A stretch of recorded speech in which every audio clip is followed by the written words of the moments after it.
Hello, my friend.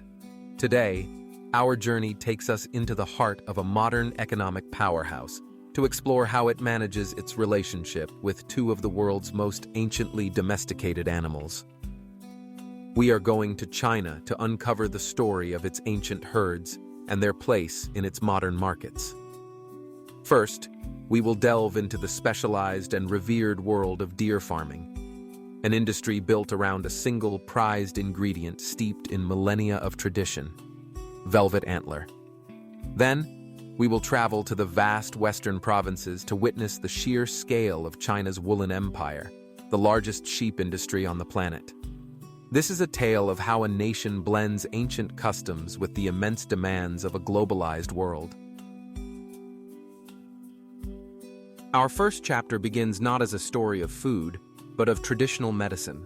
For thousands of years in China, deer antler velvet, the soft, growing antler of a male deer, has been considered a precious tonic, once reserved exclusively for the nobility. This enduring belief in its health benefits, from boosting vitality to aiding in recovery from illness, has created a powerful market. A single pound of velvet can sell for $35 to $70, and this high value once drove wild deer populations to the brink through rampant poaching. In response, China began to encourage the commercial farming of deer, a move that has not only helped preserve the wild species, but has also created a thriving agricultural sector. Today, China is home to nearly 500,000 farmed deer, primarily concentrated in provinces like Jilin and Shanxi. The industry is largely composed of small-scale family farms, typically raising 50 to 100 deer. These farms are a model of thoughtful design. The enclosures are carefully planned, with separate areas for stags, does, birthing mothers, and sick animals. This separation not only creates a healthier environment, but also makes managing the herd far more efficient. The deer themselves are relatively inexpensive to raise, subsisting on a simple diet of green fodder like fresh grass and dried corn stalks, supplemented with basic grains like cornmeal and wheat bran. This allows farmers to utilize local agricultural products, significantly reducing feed costs. The focal point of the entire operation is the velvet antler harvest. A stag will begin producing velvet at around 2 years of age, but the highest quality and largest antlers are harvested when the animal reaches full maturity between 5 and 7 years old. The harvest is a carefully timed event. The velvet must be collected 45 to 50 days into its growth cycle.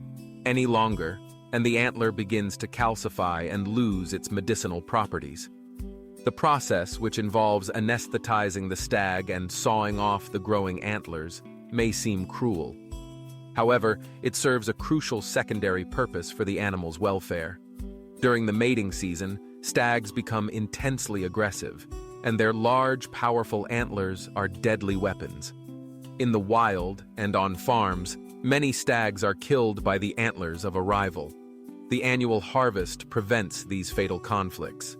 Once collected, the precious velvet is either frozen or sliced and dried, ready to be used in traditional tonics, alcohol infusions, or nourishing culinary dishes. While the primary purpose is velvet, the industry also provides a source of high-quality venison, a lean, protein-rich meat with a flavor similar to beef for the domestic market. While deer farming in China is a specialized industry focused on a revered traditional product, another, far larger story of animal husbandry unfolds across the country's vast western and northern provinces. Here, the focus is not on a single prized ingredient, but on feeding and clothing a nation. We now enter the world of China's immense sheep industry. When one thinks of sheep farming nations, Australia or New Zealand often come to mind. Yet, the unseen giant of the sheep world is, in fact, China. With an astonishing 175 million sheep, it is home to the largest flock on Earth, accounting for over 13% of the global sheep population, more than double that of the second-ranked country, Australia. This massive industry is driven by an enormous domestic demand for both meat and wool. China is one of the world's leading producers of lamb, processing 5.3 million tons each year in modern, large-scale facilities. While lamb is not the most popular meat nationwide, regional cuisines, particularly in areas like Xinjiang in the far west, are built around it. The famous lamb skewers of Xinjiang are a beloved national dish. This domestic appetite is so large that the Chinese people consume 2.7 million tons of lamb annually, far surpassing the consumption of entire countries like the US and Australia. To meet this demand, thousands of sheep are processed daily in plants that emphasize humane slaughter techniques to ensure the highest quality meat. The farming itself is adapted to China's diverse geography. In the vast, sparsely populated western regions, a traditional free-range grazing model is most common.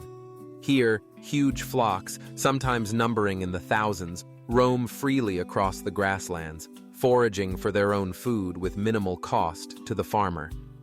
In other areas, a semi-farmed model is used, with outdoor pens and supplementary feed. Beyond meat, these sheep are a vital source of two other valuable commodities. Sheep milk, while less common than cow's milk, is highly nutritious and is used to create premium, high-value dairy products like specialty cheeses. Finally, there is the wool. Lanolin, the natural grease from sheep's wool, is a crucial ingredient in countless products. But the wool itself remains a cornerstone of the global textile industry.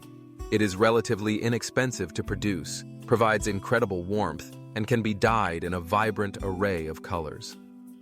From the high mountains of Tibet to the bustling markets of Beijing, sheep play a vital and enduring role in the nation's economy and culture.